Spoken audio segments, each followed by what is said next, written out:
So that's the thing you did. Yeah. We like to make friends. Okay, so let's go back to the inception of this idea. So you approached me and you said we should make a fictional film about this topic. The Daily Wire, a production company started to play into ill-founded fears for predominantly conservative men, made a movie.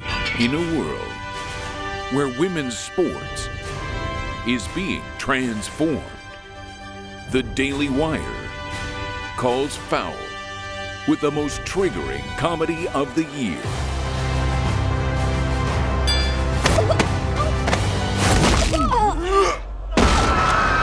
Please don't steal my catalytic converter again. Winning matters. It's the key ingredient in becoming a winner. And it starred the company's CEO, because of course it did, a failed Hollywood actor who started his own company to be the main attraction. Now, to be fair, I think I'd actually suggested to the Crane Boys that they do this as a doc. Yes. I originally went to them and I said, you guys should go try out for a bunch of ladies' leagues. And that became not possible because, as it turns out, most ladies' leagues don't allow in actual men.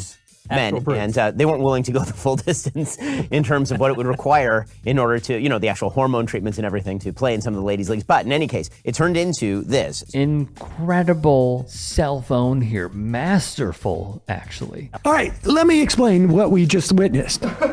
We just witnessed Ben Shapiro undermine the entire premise of everything that they've been saying on this network for years, which is the idea that people transition so they can do better in women's sports is absurd. The idea that it's an easy thing to transition, that this is just sort of like some type of afterthought, is absurd. And he just says it right there. It completely inhibited the entire project they wanted to do in the first place. So they had to fictionalize the thing that they've been talking about is a real problem in society for years. Yep. We really should be making the movies that only we can make. They are small-minded and ignorant and scared and all of that.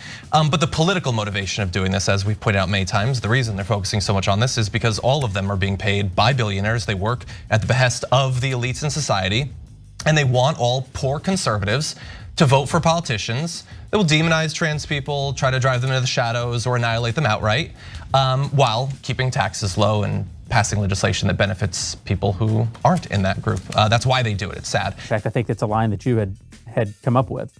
What are the things that only we can do? Two guys, one who could never get a job in Hollywood, and the other who basically bought his way on to producing stuff, I think. They couldn't follow their dreams to be Hollywood celebrities and be in movies and whatnot.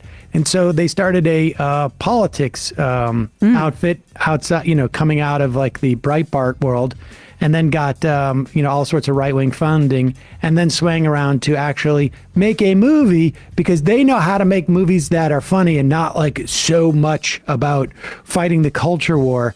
And then they came up with their, I think it's their premiere comedy movie with one of those guys starring in it, and the other is, I don't know. I thought, obviously, there has not been a true comedy made since Barack Obama became president.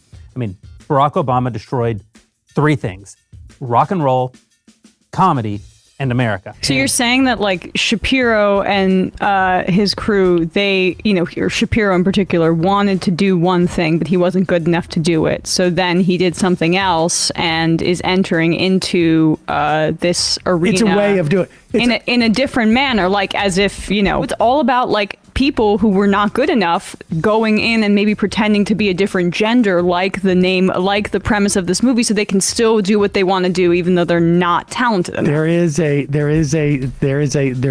a strand of autobiography, I think, probably in this. That's all I'm getting at. In the build-up to its release, Boring wrote on Twitter, Hollywood won't make a movie about how laughably absurd it is that we now allow grown men to call themselves women and then dominate women's sports, so we did. They mocked Sports Illustrated, which has allegedly been found using AI writers as Woke Illustrated, with Boring, who plays a coach, on the cover. Ted Cruz and his patchy beard even make an appearance in the film as well. Via Pride.com, the trailer just shows cis female athletes being absolutely terrible at sports, mocks women's basketball with a scene of empty stands because nobody watches ladies basketball, and makes it wildly clear that the characters are not trans athletes, but literally just men in women's clothing. Another solid point from the writer, Rachel Kiley, is this. It's a weird choice for the Daily Wire to essentially tear down their own transphobic arguments, including the one where conservatives believe it's inappropriate for children to hear about the existence of trans people because it's somehow innately sexual. In one scene, an 8-year-old explains all about gender and being trans, but it's a heterosexual man who turns the conversation sexual